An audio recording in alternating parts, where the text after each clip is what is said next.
Phone calls and emails in a moment, but first we're going to talk recruiting. And Rodney, it's interesting that Alabama practicing this week at Dr. Phillips High School in Orlando because Dr. Phillips, the home of commitment safety Haseen Clinton-Dix for Alabama, but also the mysterious case of D. Hart. You know, the running back there, he's an All-American, a terrific player. I think everybody will agree on that. He's committed to Michigan, but several times during the process, it looked like he was going to switch to Alabama, yet it hasn't happened. What's the latest on D. Hart? Well, I think, Gary, that D. Hart all along has probably wanted to come to Alabama. You know, again, I realize that he wants to play one of those spread offenses. He's probably more suited for that. He's not.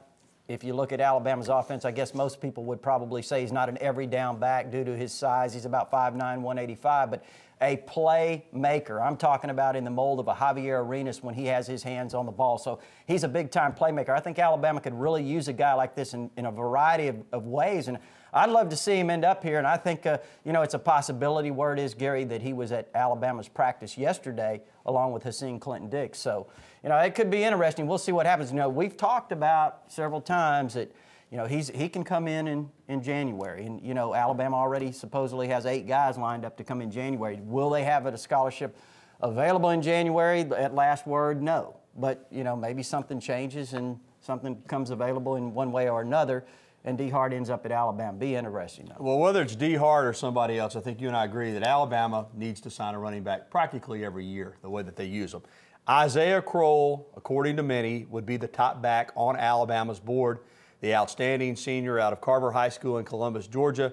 What's the latest on Isaiah Crowell? Well, it really hasn't changed, and we're not going to know anymore for a while on Isaiah Crowell. And, you know, as Gary mentioned, he's a great running back, no question about it, maybe one of the top 1 or 2 in the country. And I think it's Alabama and Georgia, and I still believe, Gary, as I said the other day, if I had to, you know, make a bet, I would say it's Georgia right now, but, you know, we'll see what happens as it develops. You know, Rodney, there were some great prospects that came out when Mark Ingram was a senior, and he didn't fly under the radar by any means, but he was not rated among the elite, and we saw what he accomplished at the University of Alabama and could accomplish more if he comes back for a senior year. There are some that feel Jeremy Hill out of Baton Rouge kind of fits that mold. You know, he's well known, he's being recruited heavily, but he's not being mentioned with Brown and Crowell and some of the top backs around the country, but he might turn out to be just as good. You know, LSU has another back committed, Gary, named Kenny Hilliard from Patterson, Louisiana. He's the cousin, nephew of Dalton Hilliard, the great former LSU New Orleans Saint player. And they had a showdown this year, and Jeremy Hill, you know, stole the show, so to speak. And I know Hilliard was hurt, but both those guys are committed to LSU. And then Jeremy Hill, after an official visit to Alabama about a month ago, he decommitted from LSU. I talked to someone really strong in the LSU program last week, and they are convinced Jeremy Hill is going to switch from LSU. Their feeling was it would be Alabama or Auburn. Wow. So, you know, we'll see what happens. Let's switch to defense. You know, you've been following Xavier Dixon for a long time, a couple of years now. I know you felt strongly all along that he would eventually wind up committing to Alabama, but Georgia has just, as we talked about last week, boy, they've come on strong. They made a great push, you know, down the stretch here over the last few months, and I think there was some things that Xavier and his dad became very attracted to Georgia reasons. And but I think right now, Gary, as it stands, and you know, things could change. He's going to announce his decision at the Under Armour All-American game in early January. And, you know, I think it's Alabama as of today. So, you know, maybe not in a few weeks, but we'll see. As the case with Hill, the running back that we talked about earlier, Alabama battling an uphill battle, some would say, against LSU for defensive end Jamario Rasco out of Shreveport. Well, LSU kind of seemed to have Jamario Rasco wrapped up at one point, Gary, very early on. I mean, they were certainly his favorite. Texas was in there. I think it's Alabama, LSU, and Florida State right now. And I think Alabama's done an outstanding job. I think Bo Davis has done a put Alabama in an excellent position to get Jamario Rasco. And, you know, when you look at the defensive front, Alabama needs to get a couple of guys. You know, Jamario Rasco, Xavier Dixon, Jadeveon Clowney. We know Jadevion's going to South Carolina. I don't think there's much doubt about that. Alabama probably needs to get 2 of those 3 guys I just mentioned. And real quickly, Rodney, one of the top juniors in the state of Alabama, Chris Casher, going to announce next week between Alabama, Florida State, And Auburn, top defensive player down out of Mobile. What's the latest on him? Well, Alabama, Florida State, Auburn. You look at what his uncle or his cousin Larry Casher was a great cornerback at Auburn, but he played with Damian Craig, and Damian Craig's now an assistant coach at Florida State and has done a great job recruiting in that Mobile area. So I've been a little bit leery of Damian Craig in this situation, but a lot of people are very confident, Gary, especially when you talk to people at Florida State, close to Florida State, that they think he's going to Alabama, so we'll see. It'd be an interesting announcement there for sure. All right, let's go to the phones. First up tonight is Terry in Northport. Terry, welcome into the program.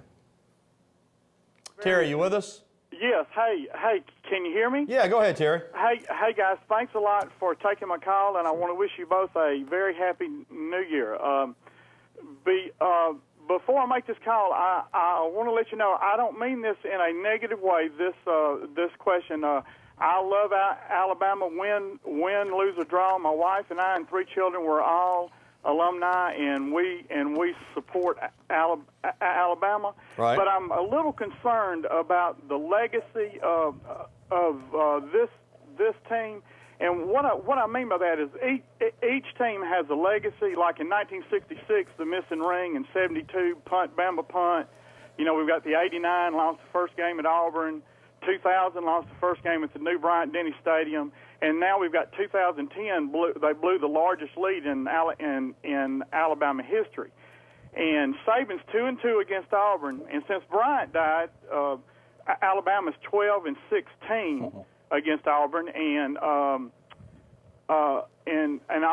Alabama is 1-5 in Bryant-Denny Stadium. Right, Terry. I think I get the gist of what you're saying, and you're talking much more about than one team's legacy. I understand your concern with what Auburn has accomplished in the rivalry since Coach Bryant left Alabama, and you're absolutely right. They've had the better of it. But when you're talking about Coach Saban being 2-2 and what's happened in some of those years that you mentioned, that doesn't reflect on the 2010 team. Now, did they blow a big lead against Auburn at home and have a disappointing loss? No doubt about it. And that is going to stick with this team. And you're right, they'll be remembered for that. But if they can win this bowl game, Rodney, they'll also be remembered for being a 10-game winner and being the 3rd straight team at Alabama to win 10 games. So there's still some positives this team can accomplish, and it's still a really good football team. Well, I mean, first of all, let's be realistic. I think this team was judged based on last year's team, 14-0, national championship, greatest season in Alabama football history. Truth is, this team had to replace 9 defensive starters, 6 first-team All-Americans, 5 first-team All-Americans. Ingram did return. But you're looking 4 first-team All-Americans on defense, Gary. I mean, that's quite a chore. And they're 5 points from being 11-1. But you make some great points there, Terry, and obviously the Auburn rivalry has gone up even another notch with what they've accomplished this year, and next year down at the Jordan-Hare Stadium will be a big, big football game. Okay, we got to take a timeout, pay some bills. We'll be back with more phone calls right after this. Well, please notice that Rodney and I are both outfitted in original elephant wear from the Locker Room tonight. The Locker Room, a Tuscaloosa tradition since 1964. And Rodney Rush and Alex sent me over the vest to sport tonight, so I put it on. Very sporty. You can dress up in it and also go out and hit the golf course. You look a little bit like Tommy Tuber. You got a beautiful pinstripe dress shirt on there, so don't say that. But the Locker Room, you can visit them on the University Strip Monday through Saturday, or check them out on the internet. You can actually order off the web and get outfitted in the original Locker Room wear, elephant wear from the Locker Room, just like Rodney and I are tonight on the program. Okay, let's get back to the phones and talk with CB in Tuscaloosa. CB, welcome in. Hello, how y'all gentlemen? Look, this is my story right quick, and I'm sticking to it. If they ain't ready and fired up and wearing them red jerseys, then we may have the wrong folks, and I don't believe that. What's y'all's scoop?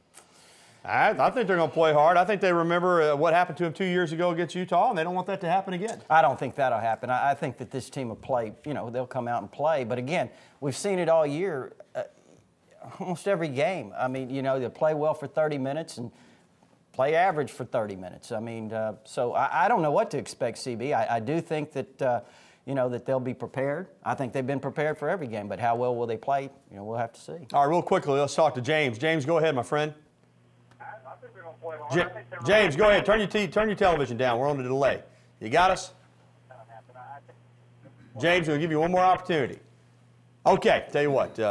When you call in, turn your TV down because we are on a delay. Let me see that question again real quick. We'll try to answer it. Alabama football program during Coach Saban's tenure. Well, Rodney, I think anybody that looks at it objectively would say it's in a heck of a lot better shape than it was when he got here. Not even close. I mean, first of all, the last 3 years, they've won. If they beat Michigan State, you're talking about 36 wins in 3 years. That's an average of 12 wins a year. I mean, that's fantastic. I don't think anybody really thought he would turn it around and win a national championship in his 3rd year. That's remarkable, and you can put that record up against anybody in the country. All right, James, thanks for the phone call. We'll be back right after this.